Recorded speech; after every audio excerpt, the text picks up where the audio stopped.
بسم الله الحمد لله والصلاة والسلام على رسول الله وعلى آله وصحبه ومن والاه ما بعد. السلام عليكم ورحمة الله وبركاته. كم جرتن لقيفتو تكينك كيرنا. الحمد لله رب العالمين فارونك الله هاتي ربي نجها ولنو ديب سجنا إن شاء الله تعالى كسا قبابدو تكن سنهما إمو قرصة قداف كيسا قبدي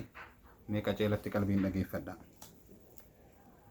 وانجد دوبا قال نافع كرجت مع عبد الله بن عمر رضي الله عنهما في بعض نواحي المدينة ومعه أصحاب له.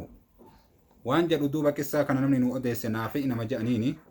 قافتك عبد الله المؤمري ولين بانيجي مقا مدينة عبد الله المؤمري المكتابي شيخ مدينة عبد الله المؤمري المكتابي إسا ولين بانيجي سابدي جاجني جبيك كما أغرتي لولا كيست ليس فول أول مالي دابن إسا كان ولين ديمني أغرتي مقا مدينة باني مدينة تن أغرتي باديا إسي كيس ديمني جي صحابان إسان لي ولين جراني جدي عبد الله المؤمري كان ولين وسما ديمنو أغرتي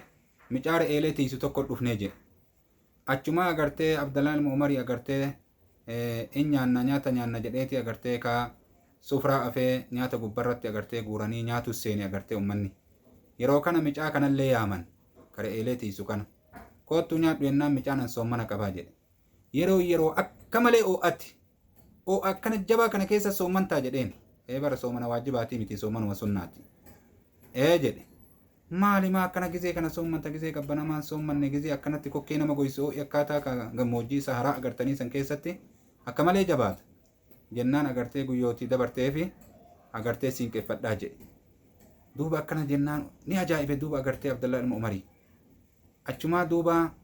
waan jedheen Abdallah ilma Umarii rabbi sarraa hajaalatuuti qormaatuu fedhe gurbaa kan dhugumaan imaan isaa bakka kana ga'ee jedhe re'ee takka nuu gurguri jedheen agartee re'ee takka nuu gurgurtaa jennaan inni re'een tiyyaa miti jedhe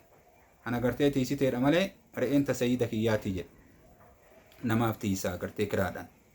duba agartee kanaan inni gabra afwan inni gabra ka agartee ka namticha na gabroonfateefin tiisaa jedhe sayyida kiyyaati akkana jennaan duba Abdallah ilma Umarii waan jedheen maal qaalicha sobuun dandeettu jedheen agartee ka re'ee yayyiin nyaate jetteen itumaan mallaqa re'eellee sii kennina foon isii ka qalannee jenneen irraallee agartee ka sii kenninaa nu waliin nyaatta waan galgala ittiin faxartu ni argatta mallaqallee argattee foon irraallee waan galgala ittiin faxartu argatta akkasuma jettaan imaan rakkoo qabaa jedheen Abdallah ilma Umarii isa imtihaanuu fedha malee haraam irratti isa kakaasuu miti jennaan achumaa gurbaan waytii inni akkana jedheenii jedhee Abdallah ilma Umarii akkana jedheen gurbaan ni iyye ربي سرها جالتوتي قرباني إيه ربي سرها جالتو نما أجائبات فأين الله فأين الله فأين الله جد إيه سجر ربين إيه سجر ربين جد يو أنا كنا دلق ربين أرجو جد كي أنا كنا يو أن دلق ربين أرجو جد دوبا أجمع عبد الله المؤمري فأين الله أسوجده مدينة جلجان دبي سنرى دوبا أجرتي دينك سيفته مدينة جلجنا ويتمسن ملك أجرتي قبل جنبي تنفود namticha isa agartee ka bilisoo isa agartee ka gabroonfate kanatti ergee re'eellee irraa bitee fi isa kanallee bitee gurbaa kana bilisoomsee mallaqallee kennee fi madaa re'eellee kennee fi isallee bilisoomsee gadhiise Abdallah ilma Umarii maaliif jennaan nama imaanati jechaaf man kana lillahi kana Allahu lahu jaan nama rabbiif ta'e rabbiin isaaf ta'a mee ilaalaa yaa obboleewwan kiyya sodaan rabbii kuni baadiyummaa fi magaalatti rarra'u akkasuma duuba qabeenya fi dhabeennatti rarra'u rabbi bakka ofii fedhe kaayata subhaanahu wa ta'ala gurbaa re'eelee tiisu kasanuu agartee ka baadiyaa keessatti tiisu kasanii waliin soomman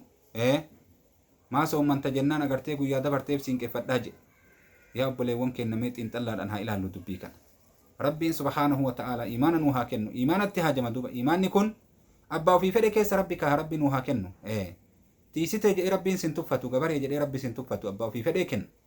gurbaa saniif rabbiin kennee subhaanahu wa ta'ala darajaa kanaan isa ga'e jecha insha Allahu ta'ala isinittiin dheeressu asuma isinirraa gabaabsaa sheer walii godhaa wal dhaqqabsiisaa khayrii tana namuu haa dhagahatu duuba